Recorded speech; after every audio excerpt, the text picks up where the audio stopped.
anotando las preguntas, y por último al final de la clase hacemos la ronda de preguntas antes de terminar la presentación. Así que vamos a iniciar. En forma general, cuando uno habla de quemadura, uno siempre lo relaciona con la piel, y lo importante es tener en cuenta que la piel tiene distintas capas. Está la epidermis, ¿no es cierto?, con sus 5 capas, la dermis, que por lo general tiene 2 capas, y la hipodermis, o un tejido subcutáneo, y ya en forma más profunda, las demás capas de los tejidos musculoesqueléticos, fascia, hueso, cartílago y tendones. Y la principal función que vamos a tener con la piel es la protección de las infecciones y de las lesiones del medio externo.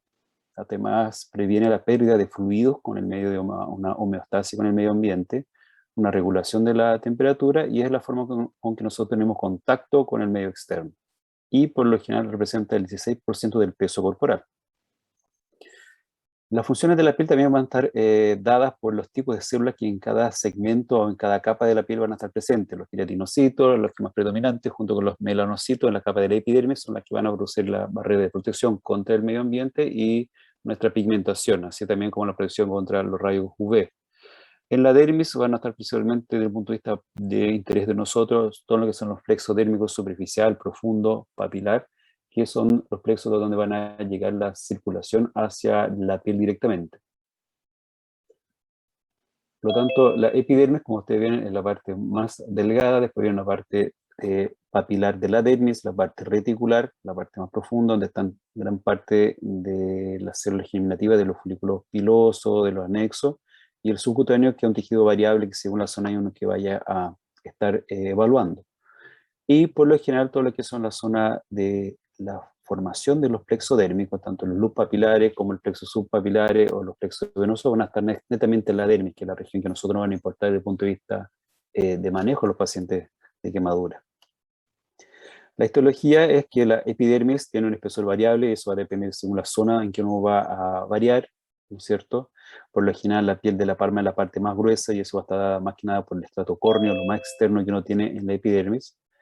Y en la epidermis va a estar los queratinocitos, que son las células que nos van a permitir tanto la reconstrucción o la repitalización de los tejidos cuando están dañados, o ir formando piel de forma normal. Son las células más grandes, tienen un tiempo de diferenciación entre 28 a 45 días, y van a progresar desde la capa más baja, la germinativa proliferativa, hacia el estrato cornificado, que son las células muertas que se van desprendiendo en la epidermis. Y las 5 capas de la epidermis van a ser el estrato córneo, el estrato lúcido, granuloso, ¿no es cierto?, el espinoso y el basal, donde van saliendo los queratinocitos, que es como la capa más activa desde el punto de vista mitótico. La dermis va a tener 2 capas, la capa papilar y la capa reticular, que integra el sistema de las células, tanto las fibras de tejido conectivo extracelular y el tejido amorfo, van a estar el sistema neurovascular de la piel, y los apéndices dérmicos, que van a salir a través de la dermis hacia la epidermis y formar todo lo que son las glándulas anexas o los tejidos anexos. Nuevamente, la dermis también tiene un espesor variable, va a ser más grueso por lo general en la espalda, en los pies, es más delgado en los párpados, en la zona donde la piel es la más delgada posible, y la papilar es la más delgadita, ¿no es cierto?, que va a tener un espesor variable, y la reticular va a ser la más gruesa, que nos va a encontrar por lo general asociado a la piel. Y desde el punto de vista general, cuando uno habla de la definición de quemadura, uno por lo general lo asocia a la piel. Y las quemaduras van a ser cualquier tipo de agente que van a producir algún tipo de lesión en los tejidos vivos. Y esto puede ser agente físico, ¿no es cierto?, llamas, líquidos, objeto caliente, radiación, corriente eléctrica, frío, químico, cáustico, ácido, básico y biológico, que van a provocar alguna alteración, alguna lesión, alguna úlcera, alguna herida, que puede ser desde un simple eritema transitorio hasta la destrucción total de toda la estructura, cuando ya hay una lesión profunda. Y la fisiopatología que va a ocurrir a través de esta exposición a este agente externo va a ser una lesión que puede ser explicada desde el punto de vista local, como también desde el punto de vista sistémico. Local, en el año 47, el doctor Jackson definió 3 zonas de respuesta en relación a una injuria. Eso más que nada lo estaban dando más que nada por una quemadura directamente. Hay una zona central de coagulación, una zona de éstasis y una zona de hiperemia. Y estas zonas que se van a alterar, que van a producir una alteración de los tejidos, netamente en este caso de la piel, va a tener un comportamiento tridimensional. Este comportamiento tridimensional va a tener un compromiso cutáneo que va a depender de la profundidad y extensión de todas estas zonas. Y la forma con que Jackson definía era que había una zona negra, una zona necrótica, la zona de la escara, en que ya hay una desnaturación completa de las proteínas, en el fondo una zona de tejido muerto, o una zona de éstasis en la cual hay cierta viabilidad de algunos tipos de celos, de algunos queratinocitos, y una zona más periférica que una zona de hiperemia, en la cual hay una alteración de la vasculatura, de la vasa vasorum, de las arteriolas por lo general, y permiten aumentar la irrigación de la zona tratando de limitar el tejido, manejar la infección y tratando de mantener una mayor irrigación de los tejidos que se pueden evitar, evitar la mayor necrosis o tratando de rescatar los tejidos viables. La zona de coagulación es la zona de contacto directo, la muerte inmediata, donde ya hay denaturación de los tejidos. Aquí no hay flujo vascular en la zona, un tejido negro, tejido totalmente que se va a eliminar. La zona de esta es una zona de perfusión sanguínea, va a estar disminuida, va alterada, pero esta puede ser, puede ser viable de algún tipo de manejo y que podamos rescatar algo de ese tejido. Por lo tanto, la resucitación de los quemados netamente es para tratar que esta zona, desde el punto de vista de la fisiopatología local, no se siga perdiendo, no se siga profundizando.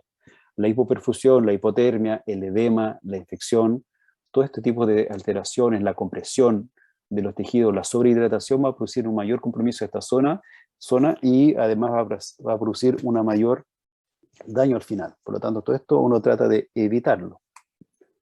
Y la zona de hiperemia, que es más externa a esta zona de éxtasis, como les he comentado, la perfusión va a estar aumentada y más que nada apunta a la recuperación de los tejidos que va a ser ojalá de forma íntegra. Obviamente si hay alguna alteración como una infección, compresión o hipoperfusión, se altera esta zona y también produce mayor tensión de los tejidos. Y va a haber una respuesta sistémica en la cual todo el organismo va a estar afectado, va a producir una liberación de citoquina, una descarga bastante marcada de citoquina mediadora de la inflamación, lo que van a producir daño fuera de la zona de donde hay contacto con la quemadura. Obviamente esto es mucho más evidente cuando el paciente tiene una quemadura que compromete más allá del 30% de la superficie corporal total. A nivel cardiovascular, la produce una disminución de la contractilidad miocárdica, aumenta la permeabilidad capilar y la vasoconstricción periférica, produce además una hipotensión sistémica, los órganos específicos, y por lo general hay una reperfusión a los órganos nobles. Lo que es la piel, por lo general, se deja en segundo lugar, después de los riñones, del corazón, cerebro y pulmones. Por lo tanto, siempre va a haber un cierto grado de una hipoperfusión hacia la piel, y más aún si están asociados para el manejo del paciente grave, drogas vasoactivas, que por lo general produce una vasoconstricción cutánea. A nivel respiratorio, una broncoconstricción reactiva a los mediadores de la inflamación, y esto va a llevar, lo más probable, a un distrés respiratorio del adulto. A nivel metabólico se triplica la tasa metabólica, por lo que desde un principio se va a necesitar un apoyo nutricional a un paciente quemado grave, por lo general, y además es necesario mantener la vitalidad de la mucosa intestinal que se pierde por el estrés propio de la situación de la quemadura. Y desde el punto de vista inmunológico hay una regulación hacia abajo de la respuesta inmune, por lo tanto el paciente tiene tanto una disminución de la respuesta humoral como celular, con una mayor propensión a cualquier tipo de infección. Por lo tanto, la definición de quemadura vamos a tenerlo en cuenta que es una lesión provocada por distintos agentes que van a producir una destrucción parcial o total de alguna estructura. Y los agentes físicos, los más frecuentes son el calor, la electricidad y el frío, y los agentes químicos, los ácidos, los álcalis y los compuestos orgánicos.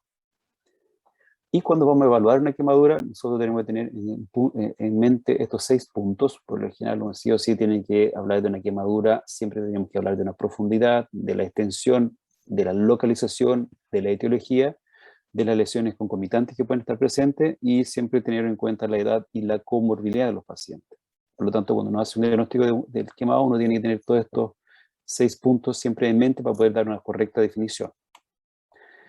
La profundidad, como uno bien ve ahí en el dibujo, va a depender mucho de obviamente, de la temperatura, pero más que nada de la duración del contacto que uno tenga con el agente. Y obviamente el grosor de la piel va a depender de la localización donde fue el contacto con el agente. Y se ha visto que el contacto con un agente puede ir variando según la temperatura. Obviamente a mayor temperatura, el contacto menor se profundiza más, una temperatura más no tan elevada, con mayor tiempo de contacto también se va a profundizar. Por lo tanto, siempre hay que tratar de buscar la relación del contacto con la profundidad. Cuanto mayor uno tenga contacto, por lo general siempre va a haber mayor profundidad. Eso va a ser un poco variable cuando hay contacto con los álcalis o los ácidos, que eso va a depender del pH directamente de la gente que está en contacto. Y la profundidad se clasifican a nivel mundial en desde el punto de vista histológico en quemaduras tipo epidérmica o tipo 1, la dérmica superficial o tipo 2A, dérmica profunda tipo 2B, o ya cuando nos pasa una quemadura más profunda, la subdérmica, o ya una quemadura profunda de tercer grado.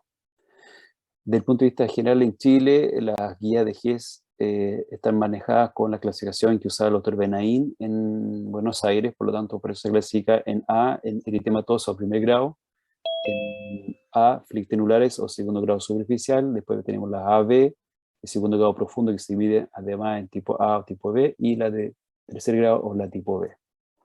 Y desde el punto de vista general, de forma internacional, se utiliza la Converse-Smith, que es de primer grado, que sería la A eritematosa, la de segundo grado superficial, la A flictenulares, y la de segundo grado profundo, que serían las AB. Y después obviamente tenemos la tercer grado, que es la tipo B.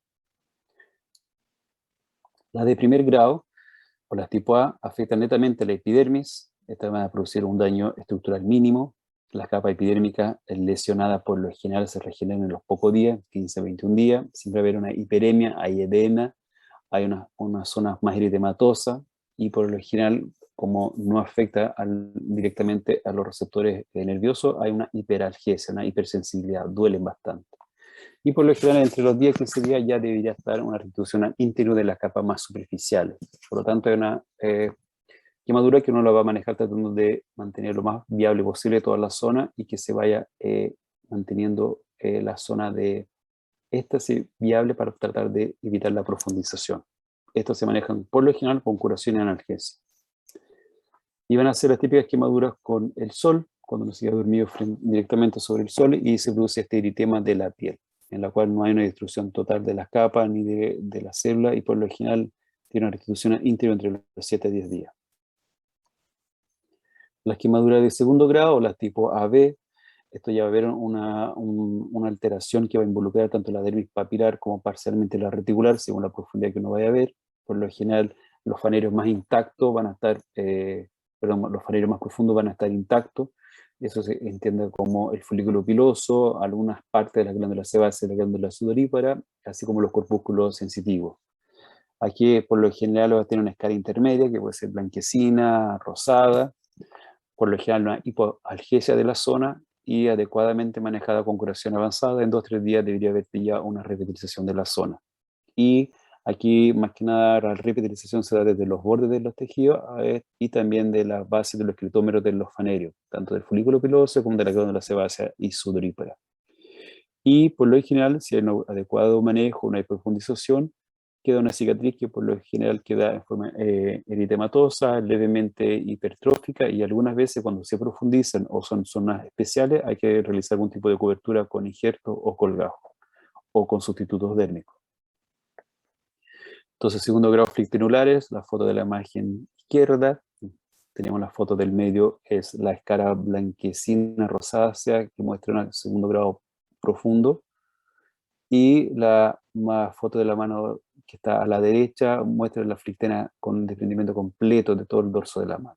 Que es lo que se hizo en este caso. Lo ideal es tratar de destechar, limpiar, obviamente bajo analgesia o anestesia, y hacer una curación avanzada. Y las quemaduras de tercer grado son las que van a comprometer todo el espesor completo de la piel, incluso más allá, por lo general una escara profunda, que al principio puede ser una escara blanca, pálida, después se puede poner parda, y después ya llega a marrón o negra cartonada cuando ya está más seca y más evolucionada. Por lo general, lo más categórico que uno ve a través de la escara, vaso trombosado, y aquí hay una analgesia que compromete todo el segmento quemado porque ya se perdió completamente los receptores. Y estos sí o sí van a una cobertura. Entonces el paciente de la izquierda ve una escara central, parduzca, que compromete toda la parte lateral del tórax. Después vemos una escara blanquecina rosada más hacia los bordes. Y en la cara interna del brazo también se ve una escara parduzca café, por decirlo, con una zona necrótica central, pero una zona oscura central, que también es una escara de tercer grado. Y ambas extremidades en la foto del otro paciente son quemaduras de tercer grado que compromete toda la piel de ambas extremidades. ¿Qué causas pueden producir profundización de la quemadura? Que en un inicio fue más superficial, compresión de la zona quemada, una posición de la zona de la extremidad quemada, una posición en la cual no facilite la disminución del edema o no facilite la circulación venosa, cuando se produce edema, cuando hay una sobrehidratación, sobrecorrección de los pacientes, o cuando uno hace una curación húmeda de la quemadura, o francamente cuando ya hay infección. En estos casos son pacientes con quemaduras segundo grado superficial que estaban infectadas con pseudomonas en forma secundaria, estaban maceradas y se fueron profundizando. Como ustedes ven, tiene una zona periférica que es una eritematosa, rosada, ¿no es cierto? Y una zona en la cual la escara se ve como verdosa, blanquecina, y si uno lo toca está completamente friable. Esas son quemaduras que se fueron infectando, se fueron macerando y se fueron profundizando. Eso era en relación a la profundidad. Era un acápite de cómo teníamos que clasificar las quemaduras. La otra forma, o la otra acápite, es la extensión. Y la extensión uno lo puede hacer de distintas formas. La más fácil es con la regla de la palma de la mano, en la cual incluye la palma de la mano y los dedos, y se utiliza la palma del paciente, no la palma del médico o del examinador, y es por lo general es semejante para toda la edad. Nosotros lo usamos más que nada para los adultos. La otra forma de calcular la extensión de la quemadura con la regla de los 9, la regla de Wallace, en la cual divide los sectores corporales en múltiplo de 9 o la mitad de 9, en el caso de los antebrazos, el 9% completamente, o sea, la extremidad superior por posterior y por anterior, el 1% sería en la zona genital y el 9% en la zona de cabeza, cráneo, cuello en total. Y si una zona afectada, uno más o menos calcula el porcentaje con la regla de los 9. Y los pediátricos, por lo general, según el hospital donde uno va a estar trabajando, hay ciertos gráficos en la cual vamos a ir calculando el porcentaje según la edad del paciente. Por lo general se da más valorización al abdomen, posteriormente va aumentando la zona de los segmentos. Y en base a eso, uno también va a ir clasificando la extensión de la quemadura. El otro índice que uno tiene que siempre tener en cuenta es la localización, más que nada por su connotación estética y también funcional. Quemaduras de la cara, cuello, manos, pies, pliegues articulares, genital y perineo y mamas, por lo general son especiales, tanto del manejo quirúrgico, tanto para evitar algún tipo de alteración funcional mayor, como del punto de vista estético. Y esas son zonas especiales, la cual uno siempre debería derivarla a un centro con un adecuado manejo de las quemaduras. Las manos por lo general, o las extremidades por lo general, pueden ser un síndrome compartimental, en la cual hay un aumento de la presión dentro de los compartimentos, dentro de la fascia de los músculos, de los grupos musculares, que si no está bien realizada, su liberación de esta presión puede llevar a la necrosis y a la parálisis y a la pérdida de la extremidad. Las zonas genitales por lo general son de alta contaminación, por lo tanto es muy difícil manejarla al principio, por lo tanto se manejan todas con sondas Foley y eventualmente algunas zonas también con sondas rectales. Y obviamente la localización de la cara, compromiso de todo lo que es los párpados, la nariz, boca, el compromiso de la vía aérea, tiene una connotación tanto la parte desde el punto de vista funcional como estético. ¿Cómo vamos a subdividir este tipo de quemadura? Según el tipo, ¿no es cierto? Entonces el tipo de quemadura, por lo general, una quemadura con escaldadura, que cuando uno se quema con agua hirviendo o agua caliente o con fuego, por lo general la fisiopatología local se va a delimitar entre 24 a 48 horas. Y ahí uno más o menos sabe que eso va a quedar de esa zona afectada.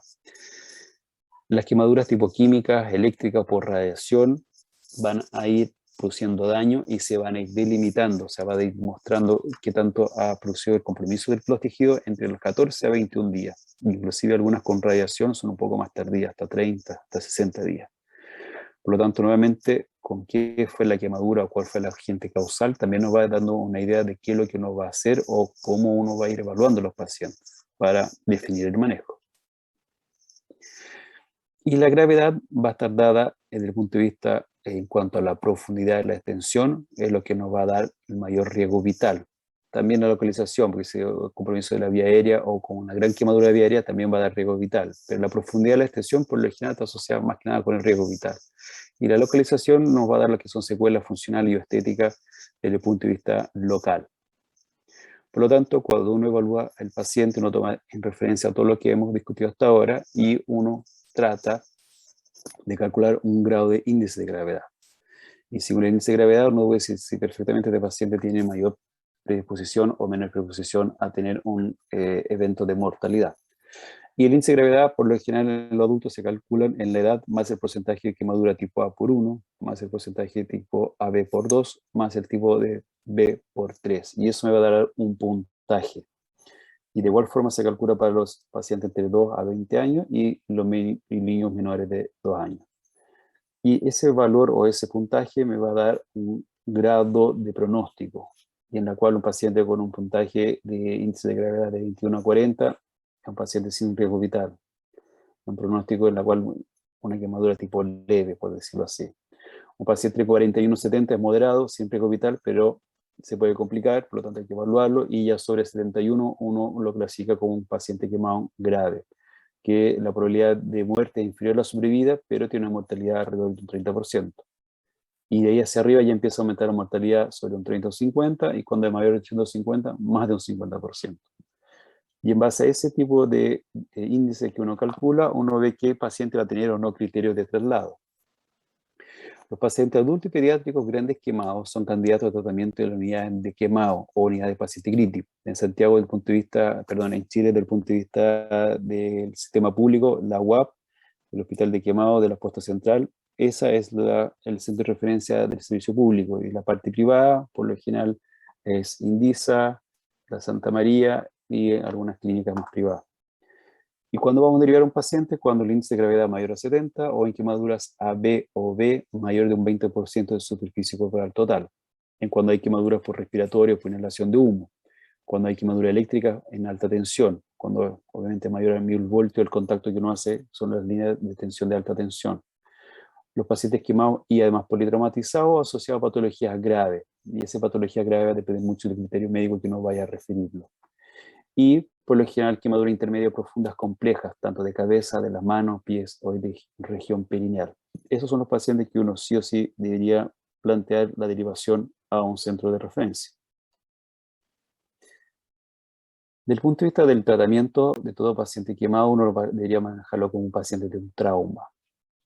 Siempre descartar que no tenga compromiso de la vía aérea, ¿no es cierto?, con control de columna, ver cómo está la ventilación, tener un adecuado manejo de la circulación, ver si hay presencia o no de déficit neurológico, y asociado a eso ver si hay algún tipo de síndrome comportamental, y obviamente un manejo adecuado de la exposición, más que nada con el cuidado de que el paciente no vaya a ser una hipotermia.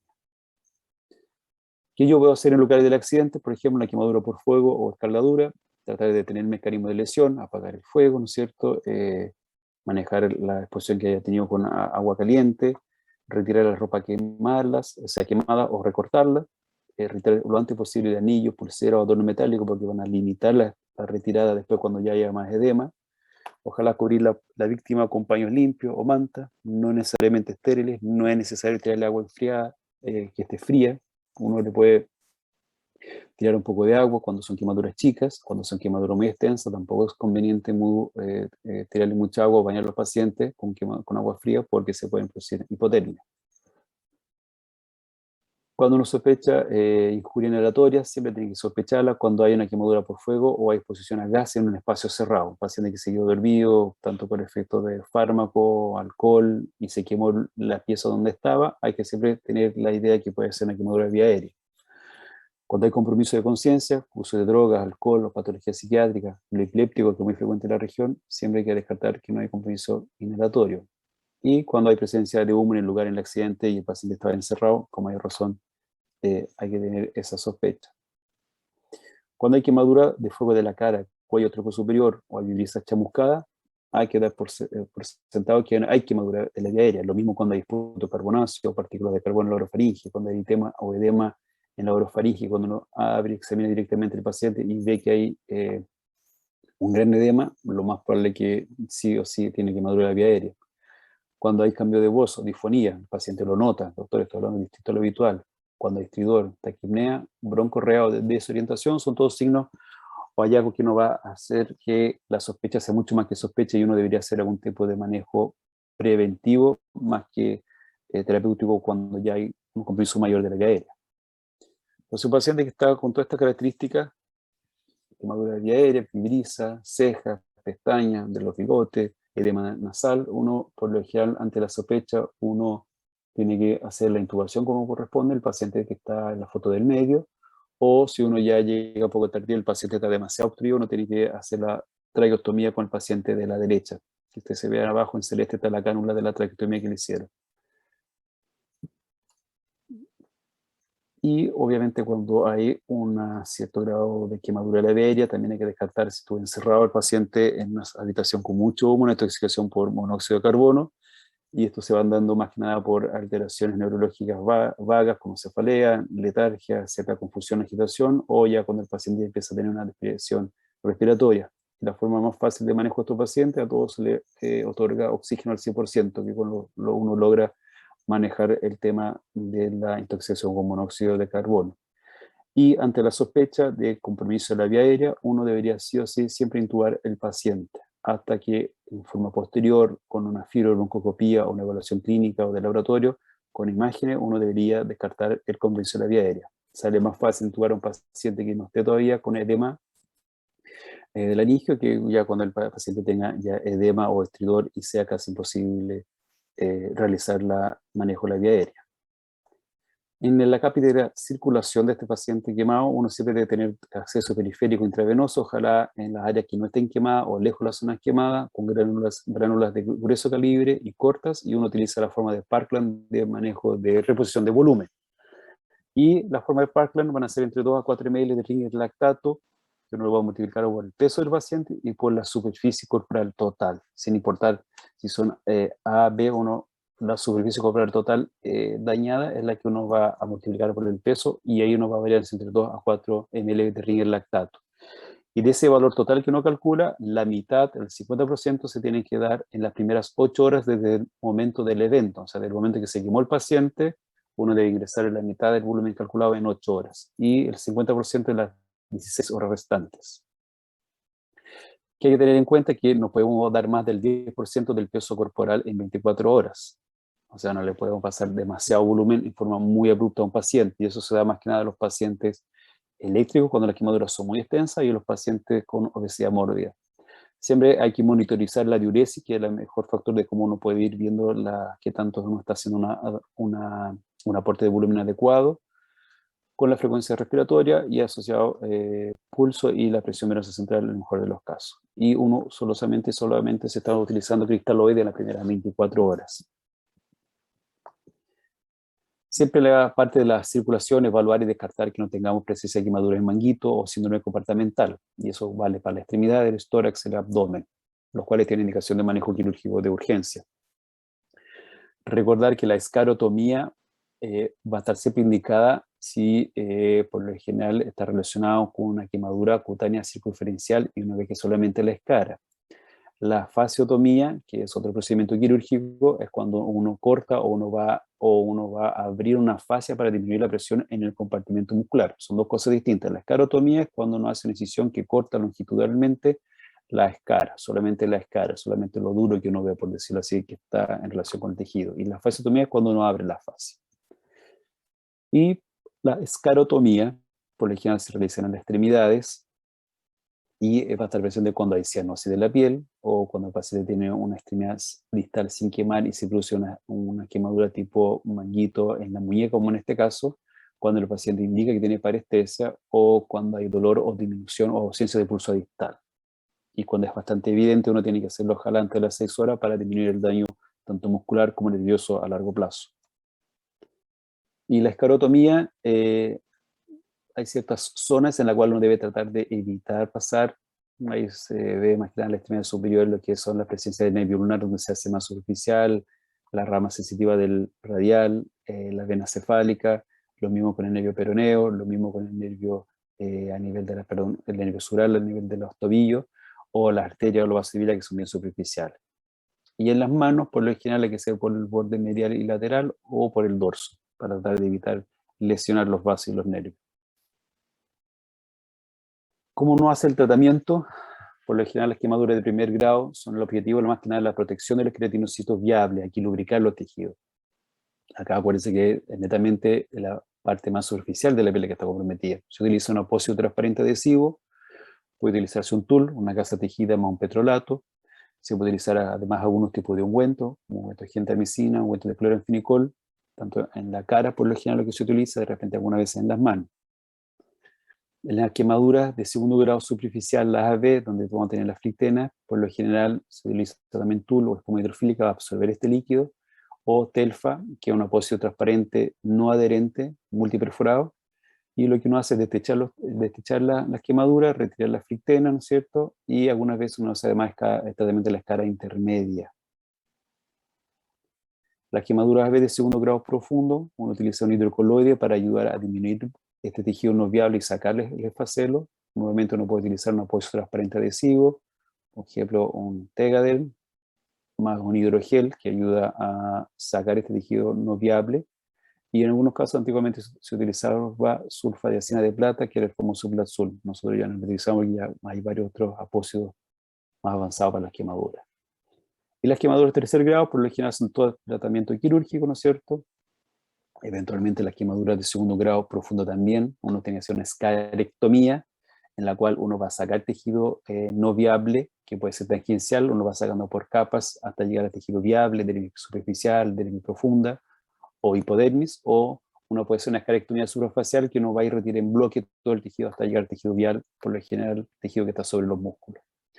Y esta cobertura que uno va a hacer para tratar este déficit de cobertura que va a quedar puede ser con manejo de forma transitoria o definitiva. Transitoria cuando utilizamos heteroinjerto, por lo general, o amnioinjerto, homoinjerto o apoyo biológico. Eso va a depender si el hospital o el centro donde está tratando el paciente tenemos heteroinjerto cuando uno procesaba, por ejemplo, de porcino, que se saca la piel de los cerdos debidamente, ¿cómo se puede decir?, tratados, después se manda a la Comisión Nacional de Energía Nuclear, se irradian y se pueden utilizar como injerto o cobertura transitoria por los grandes quemados. El amnio también se podría o se utilizaba antiguamente para la cobertura de los pacientes o injerto de donante cadavérico, y lo biológico, que eso en algunos centros privados hay, en la cual uno utiliza como forma de cobertura transitoria. Y la definitiva, nosotros por lo general tratamos de cubrirlo con autoinjerto. Al mismo paciente le sacamos su piel de otro segmento y se incorpora sobre la zona a cubrir. En algunos centros afuera del país hay cultivos de queratinocitos, se hacen cultivos clonales de tejido para cubrir algunas zonas pequeñas, o algunos tipos de regeneradores dérmicos o sustitutos dérmicos también se pueden utilizar cuando uno dispone de ellos. Por lo general no hay que usar antibiótico profiláctico en ningún paciente quemado, siempre mantener la extremidad en posición de drenaje. Ojalá en la cara uno utilice ungüento o gel oftálmico, más que nada para mantener hidratados los tejidos. Siempre pensar que la curación ojalá sea la estéril, que quede algo confortable, que sea absorbente y aislante del medio. Eso es lo más importante. Una curación que está con un apósito muy pasado, muy húmedo, muy mojado, no sirve. Y ojalá en los pacientes con mucho dolor o quemadura más extensa usar analgesia en forma de infusión continua. Las quemaduras duelen, molestan, por lo tanto no siempre hay que manejar con una buena analgesia, aparte de la hidratación como corresponda. En la evaluación secundaria de los pacientes, ya cuando uno hace el manejo inicial y uno ya está en la segunda reevaluación, por decirlo, del paciente, hay que ver las circunstancias del accidente, si hubieran politraumatizado, si hubo caída en altura, la posibilidad de tener alguna fractura, algún trauma cerrado del abdomen, del tórax. Hay que tener la historia clínica del paciente, algún antecedente médico, uso de fármaco, y obviamente determinar lesiones asociadas. A todos realizar la vacunación antitetánica como corresponde, y el manejo del dolor. Eso sería como la parte de quemaduras inicial. ¿Preguntas? ¿Dudas? Hola doctor, ¿se escucha? Sí, se escucha ahí. Yo tengo una duda más bien conceptual. ¿Cuándo uno habla de un gran quemado? Porque yo siempre he escuchado de que se Recording habla stopped. del manejo y del tratamiento de los grandes quemados, pero nunca me ha quedado muy bien claro Ahí el... en la clase salía la indicación del gran quemado. Ya, La que fue el gran quemado, como salía sí, con de más de un 30%, o cuando tú le calculas el índice de gravedad, eh, sale más o menos ahí que sobre un 70% de índice de gravedad uno ya lo asocia como gran quemado, y más que nada gran quemado está asociado con el pronóstico del paciente. ya. O sea, ahí se ve, ¿no? Sí, uno por lo general el gran quemado o el quemado grave, uno lo asume que es sobre un 70, y tú para que tú llegues a eso, tú tienes que tener, según el índice del paciente, que te va a dar, el índice según la gravedad de Garcet, te va a dar la capacidad de si el paciente es un gran quemado o no es un gran quemado. Ya, Y perfecto. eso obviamente también está, como se puede decir, no está bien calculado, porque si un paciente es muy añoso y tiene una quemadura chica, sí o sí le va a dar al tiro gran quemado, Sí, ¿te fijas? sí, Entonces, lo que uno dice, mira, si es sobre un 30% es un gran quemado. Si es un paciente que compromete vía aérea y eléctrico, uno lo considera como un gran quemado. Pero eso es variable. Pero por lo ya, general, cuando uno lo clasifica con un índice de gravedad sobre 70, uno lo dice que ya es un gran quemado desde el punto de vista de manejo. ya. Doctor, y otra pregunta corta, ¿la vacunación antitetánica va para todos los pacientes quemados? Todos los pacientes quemados, porque son Ya, todas heridas abiertas, en contacto con el medio. Y por lo general, cuando se queman, se arrastran, le cae suciedad o pueden tener algún contacto con otro agente, y uno lo clasifica como una herida abierta, ya, expuesta, sucia, por decirlo así. perfecto. Muchas gracias, doctor. Doctor, yo tengo una ¿Sí? pregunta. Eh, ¿Los pacientes que desde como grado 2 se tienen que manejar intrahospitalariamente o solo los grado 3? ¿Con quemaduras grado 3? Grado 2 tú dices con las quemaduras de segundo grado. Sí, eso, perdón. Todo va a depender de la extensión, por eso las quemaduras no es que sean los grados lo que definen. Por eso le decía ya, lo más importante es que hagan un diagnóstico en la cual tengan en consideración estos 6 puntos. Ya, Porque si es una persona joven que vive al lado del hospital o que vive en la parte no rural, por decirlo así, ¿no es cierto? Que entiende que tiene una quemadura de un 1%, pero le duele mucho, uno por lo general lo hospitaliza. Si es una quemadura de un 0,5% y el segundo grado superficial, uno ve que no se va a ensuciar, que no se va a mojar, uno dice, ya, uno lo puede manejar con curación ambulatoria. ya, Entonces eso va a depender mucho del paciente y obviamente de la etiología o lesión asociada. Un paciente rural, no sé, de 70 años, diabético, uno por lo general más que nada uno lo hospitaliza, lo maneja para que tenga una adecuada evolución, y si anda bien ahí uno lo puede dar de alta después de un par de días. ya. Muchas gracias. Doctor, ¿y cómo ¿Sí? funciona la parte de la movilización de las extremidades, por ejemplo, posterior a la quemadura? ¿Afecta la revitalización o no? Como la movilidad. O sea, como mover los dedos, mover como No, las eso no tiene articulaciones. no tiene impacto. O sea, lo único que uno tiene que hacer, por ejemplo, cuando hay quemadura de extremidades, en el punto de vista agudo, hay que tratar de tener la infusión que permita mejorar la circulación venosa. Ojalá las manos en alto, ¿no es cierto? Las piernas en alto, para que no acumulen más edema, no aumente mayor la cantidad de tejido, de líquido intersticial, y eso haga la profundización. Que el paciente, si se siente bien, se quiere levantar y moverse, no hay ningún problema. La quemadura de las manos, ojalá siempre estemos moviendo los dedos. Uno trata de que ojalá los vendajes de los dedos sean por separado y el paciente pueda mover los dedos, para así tener una mantención de su función normal, tanto las articulaciones como los tendones. Obviamente, si tiene las dos piernas recién quemadas, no se va a poder levantar ni caminar al tiro, porque le va a doler, le va a molestar las quemaduras. Pero apenas el punto de vista general se lo permitan, no hay limitación para eso. Bien, muchas gracias.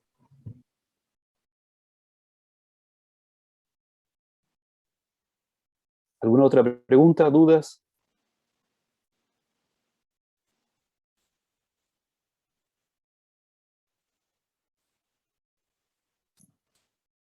¿Aló? ¿Me escuchan ahí o no? Sí, doctor, Sí, parece se que ya no escucha. hay más